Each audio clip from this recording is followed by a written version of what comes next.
Welcome to Rustbelt Abolition Radio. I'm Maria. In today's episode, reports from the prisoner resistance movement released on the anniversary of the 1971 Attica Prison Rebellion. We reflect on the intensifying prisoner resistance movement in Amerika. That's Amerika with a K, as George Jackson would write it. We focus on two extraordinary flashpoints of the prisoner resistance movement: the nationwide September 9, 2016 prisoner strike and the August 19, 2017 Millions for Prisoners March. We speak with Ben Turk of the Incarcerated Workers Organizing Committee of the Industrial Workers of the World and Firehawk of Unstoppable about strategies developing within the contemporary prisoner resistance movement. We also speak with Krystal Rountree of the iamWE Prison Advocacy Network about the organizing efforts inside and outside that made the August 19 Millions for Prisoners March possible. We close the episode with Dee, an incarcerated organizer with Jailhouse Lawyers Speak, who tells us about what went down inside in the wake of August 19 and what's next. But first, here's Kaif Syed with some news you may have missed. On August 25th, President Trump pardoned former Maricopa County Sheriff Joe Arpaio. Arpaio was being held in criminal contempt for disobeying a judge's orders to cease racial profiling. Arpaio and his officers have been known to profile, harass, beat, and detain immigrants in Arizona, as well as a litany of other assaults on the most marginalized of our society, including the overseeing of multiple murders of inmates by his guards, medical and nutritional neglect of inmates, and the formation of inmate chain gangs. He went so far as to refer to the open-air jail, Tent City, as his own concentration camp. Due to these actions and his targeting of the undocumented, Sheriff Joe Arpaio has become an icon within the white supremacist imagination of America. The pardon of Arpaio is yet another illustration of the ways in which the carceral state not only relies upon white supremacist law, but also upon the inalienable right of police power to enforce that law only when and where it sees fit, and, further, to deploy violence which exceeds the constraints of legality, supposedly in defense of the law itself. By pardoning Arpaio, Trump is signaling his allegiance to white supremacy, and to the white supremacist populism his presidency both depends upon and extends. The enduring fantasy of white supremacy is that every act of racial violence is an act of self-defense, the defense of the right to indigenous land and racial domination. See news from the streets at rustbeltradio.org for more on this news item. I'm here with Alejo Stark, and you're listening to Rustbelt Abolition Radio, an abolitionist media and movement building project based in Detroit, Michigan. Alejo and I caught up with Ben Turk and Firehawk during the Fire Inside zine tour to discuss the September 9 National Prison Strike, the largest prison rebellion in U.S. history to date. The zine goes in-depth with organizing strategy and tactics, identifies successes and shortcomings, and aims to establish a through line between this peak of prisoner resistance and future efforts that will surely exceed it.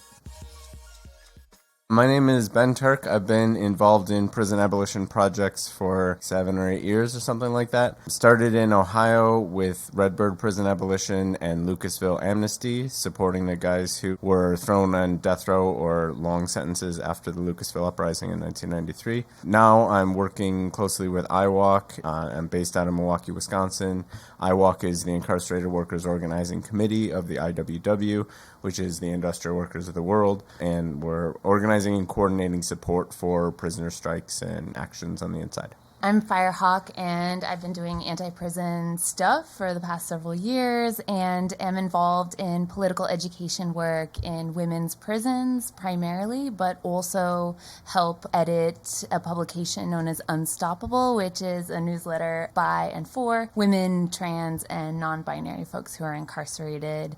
And right now, we're working together on a regional tour with a zine we put together called The Fire Inside. We've co-authored a couple of different papers about prison abolition and stuff like that, and for this, we compiled and gathered report backs from inside and outside about what happened last fall with the prison strikes. Can you briefly describe the scope of what happened last September? There were over 50,000 prisoners who were affected by all the facilities that we were able to track who went on lockdown. There were also prisoners who trashed their cell blocks and did hunger strikes and various other types of actions and participating in the protest. And there were a hell of a lot of outside solidarity actions as well that we should definitely remember because they were an important part of it. And why was September 9 picked as a date for these actions? September 9th is the 45th anniversary of the Attica uprising in New York State at Attica Prison. And those prisoners were forming multiracial alliances to push back against the racist regime and also the prison conditions. In commemoration of that day, prisoners chose September 9th. So Ben, you mentioned iamWE as one of the organizations that played a role in the events leading up to the September 9th strike. Can you tell us what other organizations were also involved in part of coordinating this historic event? Prisoners are engaged in resistance every day. Every day of every year, there's prisoners somewhere who are fighting back, and we want to recognize and hold that up. The call for a coordinated strike came from Free Alabama movement, Free Ohio movement, and prisoners in various different places. As soon as they heard that folks were talking about a coordinated national work stoppage, people everywhere were like, hell yeah, we've been talking about that forever. We're excited to get on board. Let's do this. In one of the zines you all wrote, called Freedom First, which we will link to on our website, you all talk about the three main ways in which organizers inside are thinking about and characterizing the prison regime today. Can you tell us what those are? So the three things that we focus on in the zine are the economic and political and just the existential or bodily experiences of slavery, the way in which their labor is exploited and they're used to make money for the prison authorities in the state and private contractors of all different kinds. And so by withholding labor, they can challenge slavery in terms of the forced labor component. The second way in which they challenge slavery is by asserting political agency and making spaces for themselves in which they contest the conditions in which they're confined and also contest the prison as a whole. And then the third way in which they resist slavery is by asserting physical independence again. What are some of the surprises that came up for inside and outside organizers in the wake of September 9? I mean, everyone was caught off guard by what happened in March in Holman. We just got text messages from contacts we had inside with pictures of people running around and fires and stuff like that. And we're like, what the heck is going on? And so that definitely caught people off guard. And that incident was a case in which, as Michael Kimball describes in the Fire Inside zine and his own website, which is anarchylive.org, it was started with two prisoners who had beef, got in a fight with each other, and then when the COs and the warden came in to intervene in that fight, they were really excessively aggressive, and the prisoners responded by attacking them, stabbed both the CO and the warden, and then took over the whole cell block and went around unlocking doors and trying to get into the cubicles where they could then unlock all the doors. Took over the prison, and then the CERT team came in, which is the Security Emergency Response Team, came in, restored order, and then less than a day later, it happened again. So people in Holman going really hard was a really unexpected part of this that happened in spring. And it was even before we went public with the call for the September 9th strike that occurred. And then prisoners in Texas called for a work stoppage and pulled off a work stoppage in early April. And so that's when we were like, we need to go public with this call. We need to make this happen.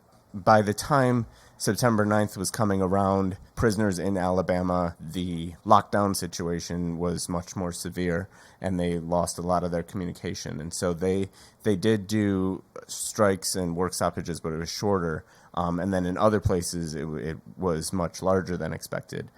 Here in Michigan, up in the UP at Kinross, I don't think anybody expected the 200 people to go on strike there. In northern Florida, there was a series of actions that were really large there, and prisoners in reportbacks that we've got just heard about the strike just a day before and then organized something and pulled it off. So that, I think, was unexpected and really exciting, but also really challenging because we don't have support there. A lot of the places where we do have support, there wasn't direct local solidarity that was ready for something. So I'm excited to see what happens in the future and going forward as we generalize the idea of supporting prison strikes. Then wherever it is that they happen, there'll be people on the outside who are ready and already have some experience doing it who can step up. Can you tell us about this call to organize and how the events of September 9 relate to the events of August 19? August 19th it's a call from prisoners from Jailhouse Lawyers Speak, which is one of the inside organizations that kind of held things down the longest with a work stoppage in South Carolina and elsewhere back starting on September 9th. And they also didn't know about the 9th until fairly late in the game, but they had already built networks and they had been organizing for this kind of stuff. With September 9th, our priority and the focus of the promotion that we did for it was on a call for action on the inside and then calls for solidarity to go with that. They're sort of reversing it. They're calling for a march on Washington on August 19th for demonstrations all across the country on that day, showing that outside support first and prioritizing outside support and then looking for prisoners to take action after that. And we need to build and demonstrate outside support in order to really unlock the potential. There's a feedback loop that happens when prisoners go on strike or take action. It's inspiring to us on the outside. And then when we step up to have solidarity and have their back, that shows them that they aren't alone in those struggles, and that emboldens them to take more action. And if we can keep that feedback loop going, then we can really shake the foundation of this thing that's strangling all of us, really. One of the challenges that we face as organizers, and we're both white, especially white organizers and anarchists in this country, is the racial divides that exist. So September 9th was called for by Sadiq Abdullah Hassan, who's a black man in Ohio, the Free Alabama movement, who are black men in Alabama. But it was really amplified and picked up, and it's going down, and Mask Magazine and these kind of white anarchist organizations were the ones who really kind of built the outside solidarity and support around that. August 19th, the outside support is primarily from iamWE Ubuntu, the Coalition for Prisoner Human Rights, and the George Jackson University, which are all black-led, and they're mostly led by black women. We need to get these two tendencies to work together better and more closely, and we need to build trust across that racial divide that actually defines all of our lives in this country and the society that we live in. So I think that's just one important aspect of this, and a reason that we, as white anarchists, even though like a march on Washington maybe doesn't sound like our thing generally, is something that we need to come together with and cooperate and build a coalition to find coordination across these differences and distinctions. Are there any final things you'd like to highlight?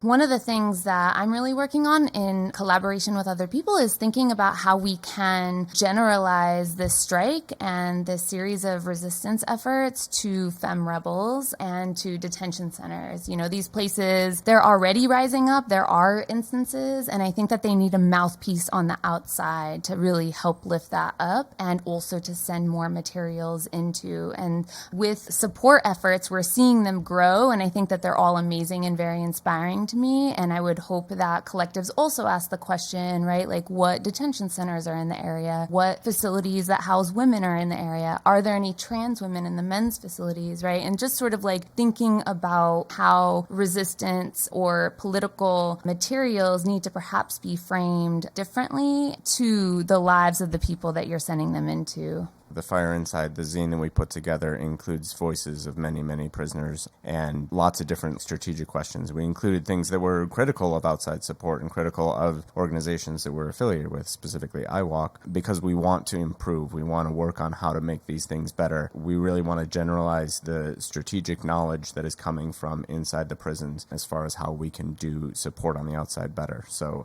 fireinside.noblogs.org is where you can get PDF of the zine and really incorporate it into the way that you do outside organizing. And also send it into folks on the inside to help them incorporate it into the strategies that they employ. Can I end with a quote from Jason Renard Walker, who is incarcerated at the Clements Unit in Texas? He says that the motivation and driving force to our resistance is this: knowing that the politics of polarization and containment in America is racialization and incarceration. It keeps us divided at odds with each other and exploited and repressed by the penal system at the same time. This reality is how we got to the conclusion that if we don't come together and let the crops rot in the fields, we'll continue to be exploited, divided, and promoted to be the masters of our own slavery and eventually the masters of our own destruction. Dare to struggle, dare to win, all power to the people. Jason Renard Walker.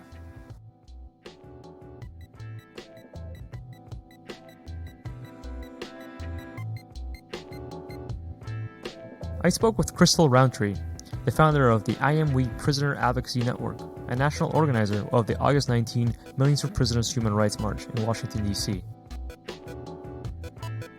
My name is Krystal Rountree. I am the co-founder of iamWE Prison Advocacy Network based out of Raleigh, North Carolina. I am also the court organizer for the Millions for Prisoners Human Rights March on Washington, the organizing committee. iamWE is a human rights organization focused on working with prisoners behind the walls. Not only do we work directly with prisoners in terms of advocating on their behalf, we also provide support for families and friends affected by their loved ones' imprisonment. We do have several community-based initiatives going on in my local area. Currently, one of our main issues are the felony housing disenfranchisement laws that we are tackling. We've been so caught up, though, over the last 2 years in terms of planning and organizing for the march. But one of the main things that the iamWE Prison Advocacy family will continue to work on and challenge is, of course, the 13th Amendment of the U.S. Constitution. We aim to end legalized slavery, so that will be an ongoing mission of iamWE Prison Advocacy Network, as well as the Millions for Prisoners Human Rights Coalition. So you mentioned it's been 2 years in the planning, right, this August 19 Millions for Prisoners March. Can you tell us a little bit about what that process was like for you all, why you decided to take on that endeavor? Sure. So there is a coalition called Jailhouse Lawyers Speak. This is a collective of prisoners throughout the nation who are jailhouse lawyers. The idea for the march itself actually came from Jailhouse Lawyers Speak Coalition, and iamWE took up their cause and worked hard to realize their vision of turning this Millions for Prisoners Human Rights event into a national day of mass awareness, mass education, of the plight of our entire criminal and justice system, as we like to call it, the prison industrial enslavement complex. But just, over the course of the 2 years, legalized slavery, 13th Amendment, those are sometimes challenging concepts for your average person to even grasp and understand. It used to be conversations that only the prisoners and revolutionaries and people who were affected by these issues were attacking and addressing.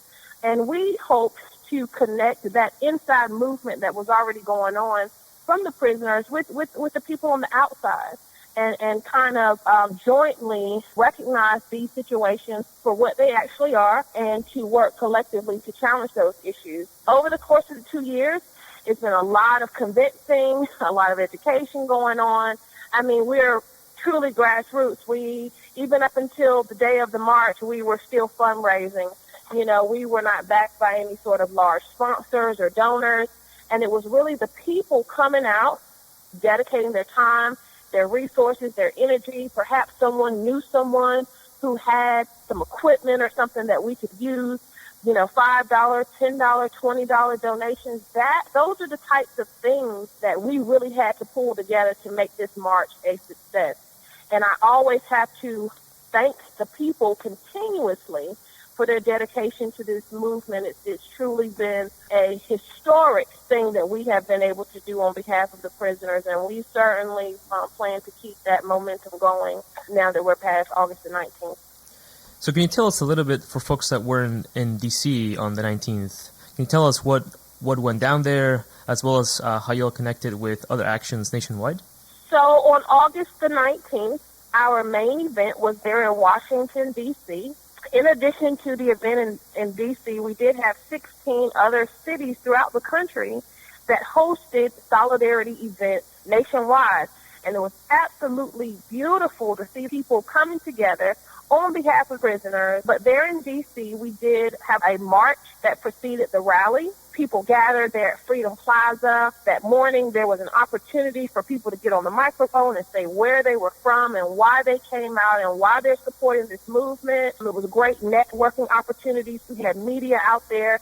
A lot of our guest speakers and edutainers were there in Freedom Plaza as well. They did come together. We had a march that took place again, from Freedom Plaza to the Lafayette Park. And I'm not sure if you or the listeners have had an opportunity to see some of the footage or the videos from that demonstration, but we were loud and we were out there, and people were representing not only Millions for Prisoners Human Rights March, but they were representing organizations that they had come from. ideas that they had. And so some of the banners and flags and posters and signs certainly reflected the energy that was out there that day. So it was wonderful. We had lots of people marching from Freedom Plaza there to Lafayette Park, where our rally took place. We had a rally of about maybe 28 speakers. The beautiful thing, I think, about what we were able to accomplish there at our rally is we had representation from so many diverse aspects of the prison resistance movement.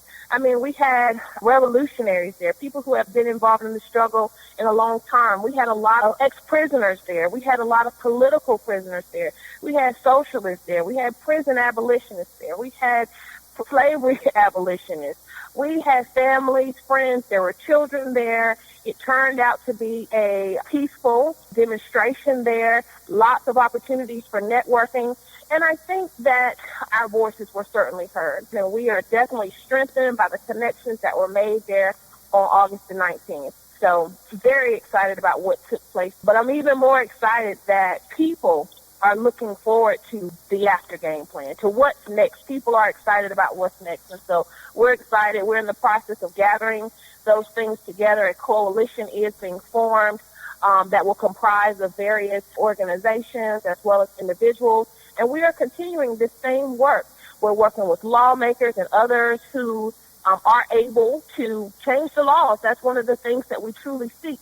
It's a constitutional amendment. This was not just a one-day event on August the 19th. And so we're very excited. We realize that we have got to keep up direct action. We've got to stay connected with the people. We've got to stay connected with what's going on in the streets, as well as go back into our tables, to our round table discussions, and put these things down on paper and get these signatures. We hope to take this issue before the UN.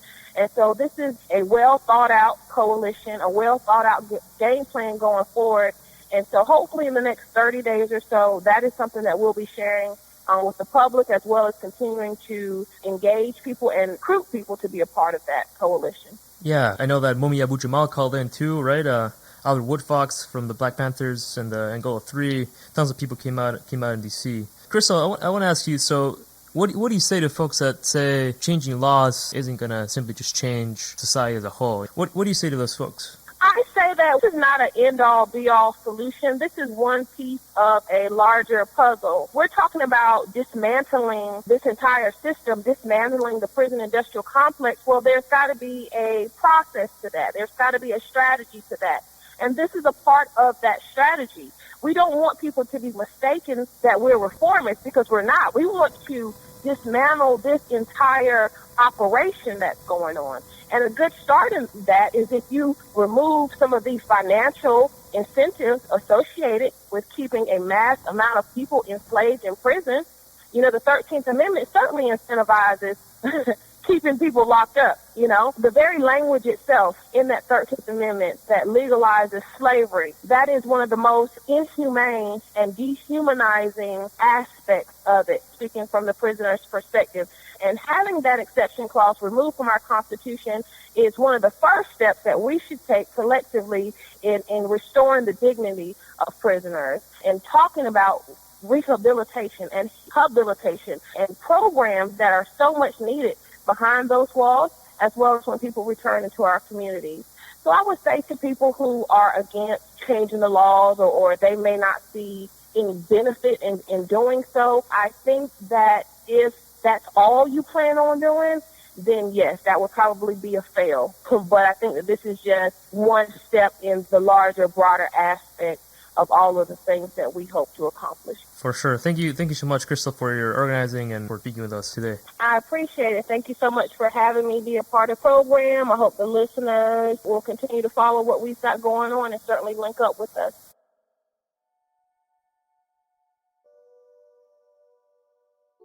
We close the episode with Dee, an incarcerated organizer with Jailhouse Lawyers Speak, about what went down inside in the wake of August 19 and the future of the prisoner resistance movement.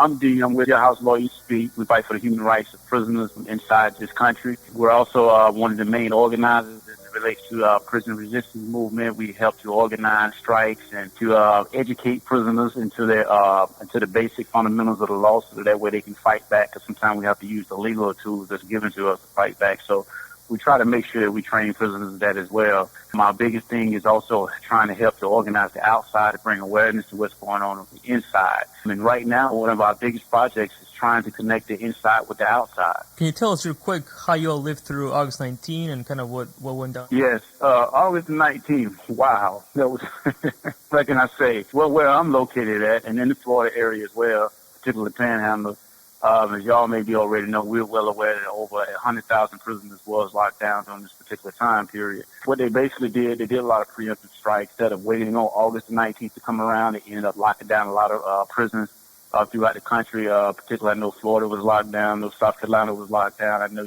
Atlanta UPS was locked down. And I'm sure sporadically throughout the country there was lockdown things that has not actually been reported yet because prisoners don't necessarily have the communication to get the word out to what happened to them preceding August 19th as well as on up to this current period. We haven't got all the reports back as yet. But a lot of times what they did was they came through, they searched, locked us down, searched, tore our cells up, fed us bag lunches. Bag lunches consist of bologna sandwiches, usually green bologna, 2 slices of bread, hard cheese, and in the morning time, 2 boiled eggs with a little small cup of cereal. These tactics are usually used during the time when there is a ongoing rebellion in the prison. In this case right here, this was a preemptive strike as if we had already had a rebellion. So we kind of understood what they was doing and what was going on. And then particularly when they didn't let us up on the 21st. On the 21st of August, which would have been Monday. And my understanding, they had definitely got word that it was going to be some more activities after the weekend into that following work week. So what they did was they decided to make a move against over 100,000 prisoners in this country. I think there's been some retaliatory transfers. There's been disciplinary infractions that have been written up. People have had their custody level busted. I think it's a whole host of things. You got to understand something. These people, they can charge you, for a little bit of anything. And sometimes they charge you to make an example out of you. So it may not be out yet exactly what all has occurred, but we are absolutely sure that a lot of things occurred. Like, for instance, on my end, where I'm located at, we've had at least 6 comrades that have been shifted around the state to other facilities. Early Monday morning, while we were still locked down, they came and packed them up, transferred them out, and basically called them instigators, But they did not write them up. They didn't give them an infraction. They just relocated them to other prisons. And a lot of times they relocate you to other prisons. They try to do it hoping that once you get to this new prison, you don't necessarily have the same sway over the prisoners at that prison that you did at the other prison. Sometimes they run out of space with that, so they just move you on out of state like they did Rashid to Florida. You see what I'm saying? So this is how they do sometimes. These are the tactics they use to disrupt our rebellion networks, to disrupt the prison resistance movement. This is what they use. Can you tell us what's next? What's next after August 19? What's next for the prison resistance movement for prison abolition? As far as we're concerned, we're planning on having more resistance on the inside. Definitely, we're going to be setting a few dates in the near future, and we're going to see where that's going to go at because as quickly as the system builds up defenses against our resistance, as quickly as we have to build up offenses, more offensive tactics. So at the end of the day, we're planning on having more resistance on the inside. It's just a matter of us corresponding with other prisoners in other states and locking in those networks. And a lot of times, a lot of people don't know we usually work through, once again, with the outside channels and hopefully through families and friends and through other networks that they get the word out to the prisoners in the prisons. And also on the outside, we're hoping that it be more aggressive interactions. I think Meetings for Prisoners' Human Rights march throughout the nation. It was an example. It was even though I consider it was completely whitewashed, as some people like to call it, where it was not even televised on the media or anything like that. But at the end of the day, we do tend on having more activity on the outside ground. What I'm finding, myself and some other comrades we was talking about, what we found was that one of the things we have to figure out how to do is we have to actually finance our activities, meaning because a lot of good-meaning people that would like to participate can't get to the locations we need for them to get through to because of transportation. A lot of times what's happening is a lot of prisoners in this country comes from poverty-stricken backgrounds. So that means we have very little resources anyway as is. So when you're asking your family members to travel out for a direct action, some way out to a prison location or to a jail location or to in front of a police station or even to Washington, D.C., it's actually very difficult on these families because of poverty level. And we have to remember the state itself and the government itself, particularly, attacks poverty people in this country. It's the rich versus poor, period. You can't get around that, Nonetheless, we do intend on having more actions on the outside. We intend on trying to, if we can, produce some simultaneous actions, and even the Meetings for Prisoners' Human Rights March, which is now the coalition, They intend on being fully involved, continue to be an engine for some of us prisoners back here as well. Some things going to be coming out in the next couple of weeks. I think we have to give a couple of our lead organizers on the outside a break, and then we have to give these guys back here and allow them to regroup, because we have a lot of damage going on back here too, from August 19th. For sure. Thank you so much, comrade, for your words and for your courage. We'll definitely keep folks updated. Any last words you wanna tell folks? Well, the last word is, let's tear these prisons down. Thank you. For more reporting on the prisoner resistance movement, check out Michigan's Kinross Prison Strike, Reflections from the Inside, an exclusive audio archive we've created with the help of correspondents behind bars and MAPS, Michigan Abolition and Prisoner Solidarity. You can find it online at michiganabolition.org. And thanks for tuning in. You can listen to our past episodes on our website at www.rustbeltradio.org. This show is co-produced by the Rustbelt Abolition Radio crew, Andres, Maria, David Langstaff, Cave Syed, and Alejo Stark. Original music by Bad Infinity.